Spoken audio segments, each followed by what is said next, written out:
आतंककारी हो जेन्जी नभन्यो र भने सायद जेन्जी त घरमा हुन्छ कहाँ जेन्जी हो नभए युवा जेन्जी भनेकै आतंककारी जसरी वैशाल आतंककारी थियो हिजो माओवादी आतंककारी लुटेर बैंक लुटे ठग्ने 10 वर्ष माओवादीले गरे भन्दा 2 दिनमा यिनीहरूले बराउँदै रहेछन् त्यही भएर जेन्जीलाई आतंककारी नबनाऊ भन्छन् हाम्रो साथीहरू जेन्जी भनेकै आतंककारी हो ल 10 चोटि 20 चोटि 50 चोटि भन्छु जो आन्दोलन सिंहदरबार जलाए ती आतंककारी हुन् एकदम होइन गोदल किनार हल भट्टाउने आतंककारी हुन् सिंहदरबार जलाउने आतंककारी हुन् बाटो जलाउने आतंककारी हुन् अनि सरकार बनाए 24 घण्टामै 12 टाढा मध्यरात आन्दोलन गर्नु गयो नि त के रहेछ त्यो जेन्जी कसले उचालेको छ त अर्कोले बोके बिरालोले मिर्ग मार्छ के मुसा मार्छ त्यो जेन्जी भनेको आतंककारी हुन् जो नवयुवाहरू छन् तिनीहरू देशको पक्षमा छन् देशलाई माया गर्छन् तिनीहरू आतंककारी होइनन् र यी सबै आतंकवाद मिलाउन चाहिँ जेन्जी नामको आतंककारी टोल टोलमा गाउँ गाउँमा अब सुरक्षा समिति बनाउने युवा संघ पार्टी सबै त्यसमा लाग्ने सुरु भइसकेको छ यहाँबाट यो अपराधीहरूलाई टिकटक रिल जोसी बनाएको थियो अहिले मेट्न थालेछन् तिनीलाई एक एक समाउने भ्यालीमा प्रहरीका सबै चौकीहरू बन्द भएको छ प्रहरीलाई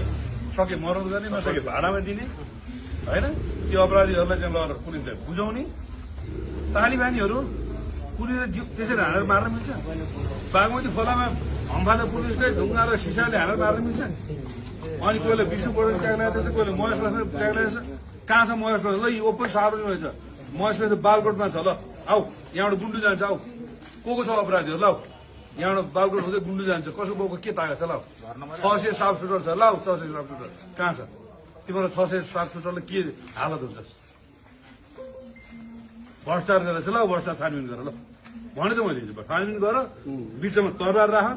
पुष्टि गरे काटिन तयार भएन भने काट्न पनि तयार गरेर बस्छ ल को छ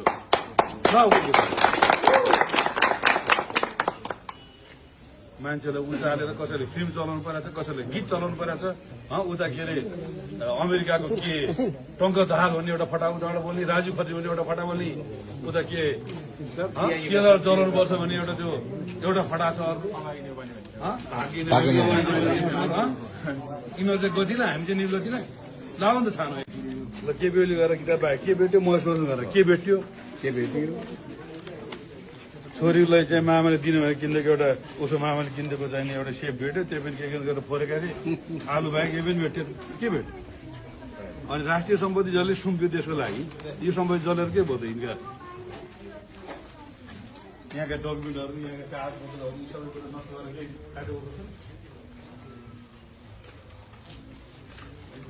जेएनजी दलालहरू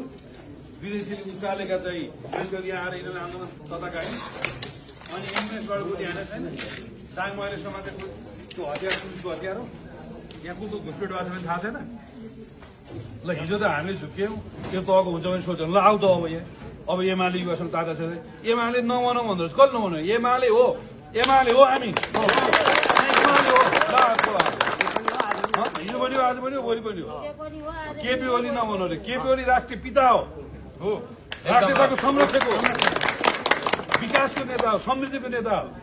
केपी ओली प्रधानमन्त्री भएर केपी ओली बा हुने होइन केपी ओली साँच्चीकै नेता भएर बा हुने सङ्कट पनि केपी ओली बोकिन्छ मरेछन् भने पनि केपी ओलीलाई श्रद्धा मानिन्छ को चाहिँ केपी ओली हटाउनु छ ल जो वीरताका साथ साथका साथ हिँड्छ त्यही नेता हो देशभरिमा युवा साथीहरूलाई देशभरिमा आह्वान गर्छु सशक्त ढङ्गले लाग्नुहोस् पर्यो भने फेसबुकमा नम्बर हालिदिएछ म फेस गरौँला लगभग 600 फोन आयो मैले फेसबुकमा फोन हालेपछि प्रत्येक फोन मैले उठाएको छु 400 फोन उत्साहित गरेर आएको छ 50 वटा जति फोन जाँड खाएर गाली गरेका छन् 50 वटा फोन विदेशबाट आएको छ 100 वटा फोनमा चाहिँ जेएनजी नामका भाइ बहिनीहरूलाई सम्झेका छन् त्यो भएर जेएनजी नाममा हाम्रा युवाहरूलाई आतंकवादी बनाउने खुकुरी भिडाउने चोर्न लाउने डकैती गर्न लाउने अपहरण गर्न लाउने लुट गर्न लाउने तत्त्वहरूलाई छान्नुपर्छ तिनको जेएनजीको बुद्धिले भयो होइन र त्यो जेएनजी भन्ने नाम यदि बदनाम र कलङ्कित भएको हुनाले जेएनजी भनेको चोर आतंककारी लुटेर डाकै हो अब जेएनजी होइन अब अर्को नाम नवयुवा राख्ने हो कि होइन सृजनशील युवा भन्ने हो कि युवाहरूले राख्नु होला जेएनजी भन्ने चाहिँ आतंककारी हो लुकेर हो डाका हो फटा हो त्यो जेएनजी भने बदनाम नाम हो नेपालको लागि त्यो भएर जेएनजी मुर्दाबाद जेएनजी निषेध जेएनजी बहिष्कार अब नवयुवाहरू जोस जाँगर सिर्जना भएका नवयुवाहरूले मुलुक हाँक्ने हो हेरौँ ल 6-7 महिना पहिले गर्नुहोस् भएन भने जसरी धराएर उठाएको थियो त्यसै गरी सिंहदरबार उठाउने हो